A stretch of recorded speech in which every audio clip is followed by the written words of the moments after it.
Bismillahirrahmanirrahim. Assalamualaikum warahmatullahi wabarakatuh. Nama saya Muhammad Ilham Syamukram dengan NIM 4522048013 mata kuliah Teknologi Basis Data.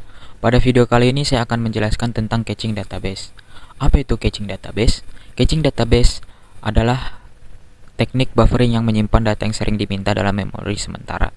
Cache adalah lapisan penyimpan data berkecepatan tinggi yang menyimpan subset data yang sering diminta untuk dibaca. Lapisan penyimpanan sementara ini menghasilkan permintaan di masa mendatang agar data ini disajikan lebih cepat daripada yang dimungkinkan dengan mengakses database utama.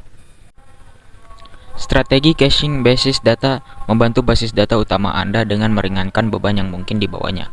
Hal ini paling sering terlihat dengan mengubah rute query untuk data yang sering dibaca ke cache itu sendiri, bukan ke database utama.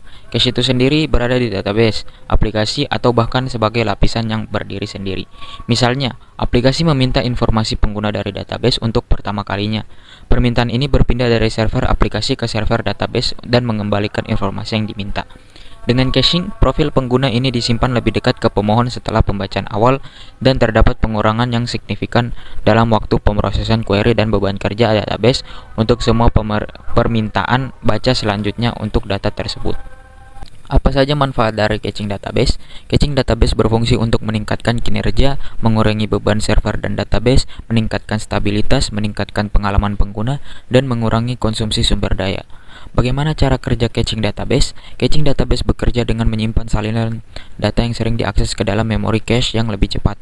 Ketika aplikasi membutuhkan data, permintaan dikirim ke caching database. Cache akan melakukan pengecekan apakah data yang diminta sudah ada di dalam cache atau belum. Jika data ditemukan di cache atau hit, maka data tersebut langsung dikembalikan ke aplikasi tanpa perlu mengakses penyimpanan utama seperti database disk. Ini menghasilkan waktu respons yang cepat karena cache memiliki akses yang lebih cepat daripada penyimpanan utama.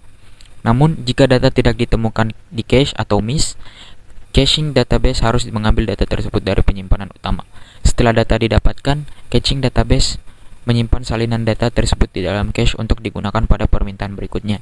Data ini diberi label atau kunci yang memungkinkan akses cepat di masa mendatang. Cache memiliki ukuran terbatas, sehingga ketika cache mencapai batas kapasitasnya, kebijakan efeksi ditentukan untuk memutuskan data mana yang harus dihapus untuk memberikan ruang bagi data baru. Cache juga perlu diperbarui secara berkala untuk memastikan konsistensi data antara cache dan penyimpanan utama. Dengan menggunakan caching database, data yang sering diakses dapat disimpan di dalam cache yang lebih cepat, mengurangi latensi akses, dan meningkatkan kinerja aplikasi dengan memberikan respons yang lebih cepat pada pengguna.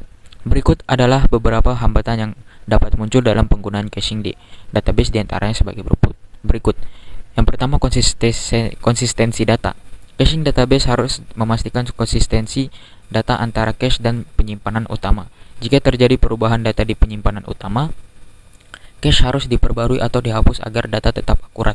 Menjaga konsistensi data dapat menjadi kompleks, terutama dalam sistem yang melibatkan banyak pembaruan data. Yang kedua, pengelolaan memori. Cache memiliki ukuran terbatas, sehingga pengelolaan memori cache menjadi penting. Memilih ukuran cache yang tepat dan menentukan kebijakan efisien untuk menghapus atau mengganti data lama saat cache penuh dapat menjadi tantangan. Yang ketiga, efisiensi cache. Cache harus efisien dalam menyimpan data yang sering diakses. Jika cache tidak dikonfigurasi atau dikelola dengan baik, dapat terjadi fenomena cache pollution, di mana data yang jarang diakses atau data yang tidak relevan menempati ruang di cache, mengurangi utilitas cache secara keseluruhan. Yang keempat, koherensi data. Dalam sistem yang menggunakan beberapa cache yang terdistribusi, menjaga koherensi data antara cache dapat menjadi tantangan. Jika ada perubahan data di satu cache, cache lainnya perlu diperbarui atau invalidasi untuk memastikan data yang konsisten di seluruh sistem. Yang selanjutnya, data stillness atau keusangan data. Ketika data di cache tidak diperbaharui secara teratur, ada kemungkinan bahwa data yang ada di cache sudah tidak akurat atau tidak relevan dengan data baru di penyimpanan utama. Ini dapat menjadi masalah jika aplikasi membutuhkan data yang paling mutakhir dan up-to-date. Selanjutnya, penggunaan memori yang tinggi. Caching database dapat menggunakan sejumlah besar memori sistem, terutama jika ukuran cache besar atau jika terdapat banyak permintaan yang harus disimpan dalam cache. Hal ini dapat mempengaruhi penggunaan sumber daya sistem secara keseluruhan. Yang selanjutnya, kesalahan cache atau cache failure. Cache juga rentan terhadap kegagalan atau kerusakan. Jika cache mengalami kegagalan, data yang seharusnya ada di cache tidak tersedia dan aplikasi harus mengakses langsung ke penyimpanan utama yang dapat menyebabkan penurunan kinerja. Baik, sekian penjelasan dari saya. Semoga video saya memberikan pengetahuan baru pada penonton. Lebih dan kurangnya mohon dimaafkan. Wassalamualaikum warahmatullahi wabarakatuh.